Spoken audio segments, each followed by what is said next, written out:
नमस्कार दोस्तों, Radhe Radhe. I hope आप से लोग अच्छे होंगे, मस्त होंगे, स्वस्थ होंगे। ट्रेंडिंग स्टार खेसारी लाल यादव के सॉन्ग हमेशा ट्रेंडिंग में ही चलता है। वैसे आप में से कोई भी नया चैनल पर नया है तो चैनल सब्सक्राइब जरूर कर लीजिए।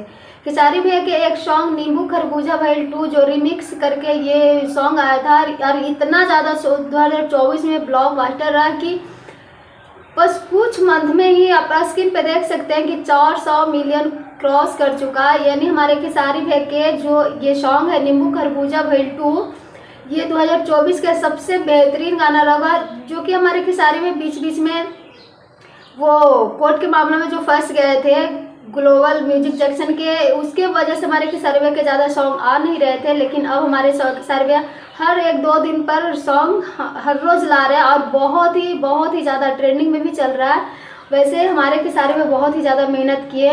जब केस का कोर्ट के मामले फंस गए थे, सॉन्ग आ रहा था बीच बीच में तो बिल्कुल भी नहीं चल रहा था। सब लोग खेसारी भैया के बहुत ही ज़्यादा सब मजाक उड़ा रहे थे, जो पवन भैया के जो फैंस सब लोग हैं। लेकिन अब हमारे खेसारी भैया फिर से उतना ही तेज़ी से मेहनत किया और फिर से हमारे खेसारी भैया के हर एक सॉन्ग एकदम ब्लास्ट कर रहा है, बवाल मचा रहा, धूम मचा रहा। और इस बार लगन में तो एकदम गर्दा उड़ा के बजने वाला है। और हमारे खेसारी भैया के बारे में आपका क्या राय है, कमेंट सेक्शन में जरूर बताइएगा। Thank you, love you.